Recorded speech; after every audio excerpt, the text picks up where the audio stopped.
Second law of thermodynamics. Second law क्या कहता है थर्मोडायनेमिक्स का? इससे पहले आपको सबसे पहले जीरो लॉ ऑफ थर्मोडायनेमिक्स बताया गया कि कोई एक निकाय की दो निकायों के साथ अलग अलग से उसमें साम्य में है तो वो दो निकाय आपस में भी उसमें साम्य में होंगी। प्रथम नियम में बताया गया कि किसी निकाय को यदि डेल्टा क्यू ऊष्मा दी जाती है तो वह दो काम में लेता है, या तो वो अपनी आंतरिक ऊर्जा में वृद्धि करेगा या फिर कार्य के काम आएगी। यानी कि प्रथम नियम ऊर्जा संरक्षण पर आधारित है। दूसरा नियम क्या कहता है? दूसरा नियम ये कहता है कि ब्रह्मांड की एंट्रोपी है वो लगातार बढ़ रही है, और ब्रह्मांड की एंट्रोपी बढ़ने का कारण क्या है? स्वतः प्रक्रम है। तो सेकंड लॉ के अंदर कोई निश्चित परिभाषा नहीं दी गई, अलग अलग वैज्ञानिकों के कई स्टेटमेंट हैं, उन स्टेटमेंट्स का पढ़ेंगे अपने कि एंट्रोपी से संबंधित है ये, इसमें केल्विन क्या कहता है, क्लासियस क्या कहता है, एंट्रोपी के बारे में क्या बात बताता है ये। तो सबसे पहले इसने बताया कि ब्रह्मांड की एंट्रोपी है वो लगातार बढ़ रही है, और ब्रह्मांड की एंट्रोपी बढ़ने का कारण क्या है? स्वतः प्रक्रम है। स्वतः प्रक्रम कौन से होते हैं? ऐसे प्रक्रम जो अपने आप ही घटित हो जाते हैं। जैसे कोई ऐसा प्रक्रम बता सकते हो जो अपने आप ही घटित हो जाता है? तो जैसे अपने एग्जाम्पल के तौर पर ले कि जल का उच्च तल से निम्न तल की ओर जाना, निम्न तल की ओर जाना। जल है वो उच्च तल से निम्न तल की ओर स्वतः ही आ जाता है। जल का उच्च तल से निम्न तल की ओर जाना क्या है? एक प्रकार का स्वतः प्रक्रम है। दूसरी बात है कि धारा का उच्च विभव का मतलब हाई पोटेंशियल से लो पोटेंशियल, यानी कि कम विभव की ओर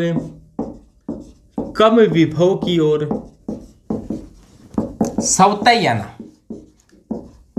और स्वतः ही गमन क्या कहलाता है? धारा का उच्च विभव से निम्न विभव की ओर स्वतः ही गमन, ये भी क्या है? अपने आप ही होता है, यानी स्वतः प्रक्रम है कि धारा उच्च विभव से निम्न विभव की ओर, धारा का मतलब ये करंट है, ये जल धारा नहीं है, करंट है, कि धारा उच्च विभव से हाई पोटेंशियल से लो पोटेंशियल की तरफ अपने आप ही आ जाती है, और जल है उच्च तल से निम्न तल की ओर अपने आप ही आ जाती है। जैसे मान लो जल में अपने इंडिया की जो रिवर है, नदी सिस्टम है, वो ज़्यादातर हिमालय से निकलती है, जैसे गंगा, ये अपने आप ही मैदानों से होती हुई और समुद्र की तरफ अपने आप ही आ जाती है। ऐसा इनको कोई कहता नहीं है कि आ जाओ इधर से जाना है, इधर से जाना है, ऐसा कोई नहीं सिस्टम है। उच्च तल से निम्न तल की ओर जल का प्रवाह अपने आप ही होता है, ये स्वतः प्रक्रम है। धारा है वो उच्च विभव से निम्न विभव की ओर अपने आप ही आती है, ये स्वतः प्रक्रम है। इसके अलावा अगला एग्जाम्पल कि ऊष्मा है, ऊष्मा किधर से किधर जाती है? ऊष्मा का प्रवाह है वो high temperature to low temperature होता है, यानी कि उच्च ताप से निम्न ताप की ओर क्या हो जाता है? स्वतः ही हो जाता है।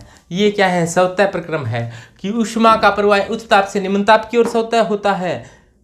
तो ये स्वतः प्रक्रम के एग्जाम्पल आपको बताए कि कुछ प्रक्रम स्वतः होते हैं। तो ब्रह्मांड की एंट्रोपी है वो स्वतः प्रक्रमों के कारण बढ़ रही है। एंट्रोपी कहा जाता है अव्यवस्था, यादृच्छिकता, रैंडमनेस का माप क्या कहलाती है? एंट्रोपी कहलाती है। और ब्रह्मांड की एंट्रोपी है वो स्वतः प्रक्रमों के कारण लगातार बढ़ रही है। और इसके अलावा सवतः प्रक्रम, सभी सवतः प्रक्रम अनुत्क्रमणीय होते हैं। अनुत्क्रमणीय का मतलब एक बार तो घट जाती हैं। जैसे मान लो जल है वो उच्च तल से निम्न तल की तरफ आ गया, जैसे पानी है वो उच्च तल से, जल है वो उच्च तल से निम्न तल की तरफ तो अपने आप ही आ जाता है, लेकिन वापस अपने आप ही नहीं जाता। अपने जैसे नदियों को कहीं भी वापस चले जाओ, आप वापस चले जाओ हिमालय पर वापस चढ़ जाओ, तो ऐसा पॉसिबल नहीं है, क्योंकि सवतः प्रक्रम अनुत्क्रमणीय होते हैं। एक बार घटित हो गए तो हो गए, अब वापस नहीं करवाया जा सकता। और वापस जबरदस्ती करवाओगे तो बड़ा भारी कार्य करना पड़ेगा, यानी कि कार्य करना पड़ेगा। इसी प्रकार से सभी, यानी इसके बाद में ये अलग अलग वैज्ञानिक हैं। सबसे पहले बात करते हैं अपने क्लासियस की। क्लासियस ने क्या बात बताई थी?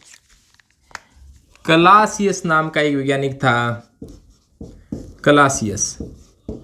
क्लासियस ने एक परिभाषा दी थी अपने जो रेफ्रिजरेटर है, फ्रीज है, कि ऐसा फ्रीज नहीं बनाया जा सकता, यानी कि ऐसा रेफ्रिजरेटर बनाना असंभव है जो ऊष्मा को कम ताप से अधिक ताप की ओर स्वतः भेज दे और कोई कार्य न करना पड़े। यानी कि आपको यदि ऊष्मा को कम ताप से अधिक ताप की ओर स्वतः, कम ताप से अधिक ताप की ओर भेजना है तो कार्य करना पड़ेगा। जैसे मान लो अपने कमरे का टेम्परेचर कम है और बाहर मान लो धूप पड़ रही है, चिलचिलाती हुई धूप पड़ रही है, वहाँ का टेम्परेचर क्या है, ज़्यादा है। अपने कमरे वाली ऊष्मा को और कह रही हैं कि आप भी बाहर चले जाओ, हमारे को इतनी ऊष्मा की कोई आवश्यकता नहीं है, तो वो बाहर नहीं जाएगी, स्वतः नहीं जाएगी। हाँ, कार्य करना पड़ेगा, काम करेंगे तो ऊष्मा को बाहर भेजा जा सकता है। काम किस प्रकार से करें? जैसे आजकल इलेक्ट्रॉनिक उपकरण आ गए, ऊष्मा को पकड़ पकड़ कर बाहर भेजते हैं। जिस प्रकार फ्रीज होता है, फ्रीज क्या करता है, अपने अंदर की ऊष्मा को पकड़कर बाहर भेजता रहता है। इसीलिए जिस कमरे में फ्रीज लगाया जाता है उस कमरे का टेम्परेचर क्या हो जाता है, बढ़ जाता है। जैसे एसी है, एसी क्या करती है, अंदर की ऊष्मा को पकड़कर बाहर भेजती है, लेकिन उसके लिए कार्य करना पड़ता है, अपने विद्युत खर्च होता है। स्वतः ऊष्मा है वो कम ताप से अधिक ताप की ओर नहीं जा सकती, उसको प्रवाहित करना है तो अपने को कार्य करना पड़ेगा, ऐसा क्लासियस ने कहा था। इसके बाद में आया एक केल्विन प्लांक। केल्विन ने क्या बात बताई? केल्विन ने बताया कि ऐसा इंजन नहीं बनाया जा सकता जिसकी दक्षता 100% हो। ऐसा इंजन बनाना असंभव है जिसकी दक्षता 100% हो। अर्थात इसने एक दक्षता सूत्र भी स्थापित किया केल्विन ने। तो केल्विन ने एक बात बताई कि ऐसा इंजन नहीं बनाया जा सकता जिसकी दक्षता 100% हो। इसने एक दक्षता सूत्र दिया कि T1 - T2 upon T1 into 100, यानी कि ऐसा कोई भी इंजन नहीं बनाया जा सकता जिसकी दक्षता 100% हो। तो इसने ये सूत्र स्थापित किया T1 - T2 upon T1 into 100। इसने एक आदर्श उत्क्रमणीय इंजन की कल्पना की जिसमें 4 प्रक्रमों से होता हुआ, 2 समतापी और 2 रुद्रोष्म प्रक्रम से होता हुआ वापिस अपनी मूल स्थिति में आ गया। और इसमें एक स्रोत था, एक सिंक था, एक कुचालक स्टैंड था, एक पिस्टन था, घर्षण रहित पिस्टन लिया, यानी कि सभी आदर्श कंडीशन मानते हुए किया। फिर भी यानी कि घर्षण बल, निशान बल इनको नगण्य मानकर निकाला तो भी ऊष्मा T1 - T2 upon T1 into 100, यानी दक्षता का मान इतना अधिकतम हो सकता है। इसके अलावा जो शान बल है, घर्षण बल है, और भी बहुत से बल हैं जो ऊर्जा को खा जाते हैं, तो वहाँ पर दक्षता का मान बहुत ही कम हो जाता है। जैसे अपने इंजन है, इनकी दक्षता का मान 50 से भी क्या होता है, काफ़ी कम आता है। जैसे यहाँ पर अपने कल्पना कर सकते हैं कि नीटा बराबर, जैसे मान लो कोई एक इंजन है, इंजन का टेम्परेचर मान लो कि 900, अपने ऐसे मान लें 727 डिग्री सेंटीग्रेड है। तो एक इंजन है, क्वेश्चन के रूप में ले ले कि एक इंजन है जिसका टेम्परेचर है वो 727 डिग्री सेंटीग्रेड है, तो इसकी दक्षता क्या होगी? और मान लो वातावरण का टेम्परेचर है वो 27 डिग्री सेंटीग्रेड है। तो पहले तो सभी सूत्रों के अंदर ये ध्यान रखना कि टेम्परेचर को केल्विन में लेना है। तो क्या करोगे, 273.15 जोड़ोगे तो कितना आ जाएगा, ये 273.15 जोड़ दोगे तो लगभग 1000 आ जाएगा। ये लगभग 1000 केल्विन आ गया। और ये 273 जोड़ोगे तो ये लगभग 300 केल्विन आ गया। तो यहाँ पर नीटा का मान निकालोगे। T1 क्या होता है, इंजन का टेम्परेचर होता है 1000 आ गया। T2 क्या होता है, T2 है ये सिंक का टेम्परेचर होता है। सिंक का मतलब वातावरण होता है, वातावरण का टेम्परेचर आ गया 300 अपॉन T1 का मान कितना है 1000 इंटू प्रतिशत में निकालना है तो 100। तो यहाँ पर कितना गया 700 यानी कि 70% इंजन की दक्षता आई।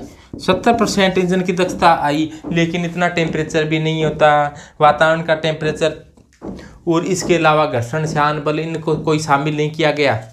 तो दक्षता है वो 70% या इससे ऊपर है, वो बहुत ही कम जाने की संभावना होती है।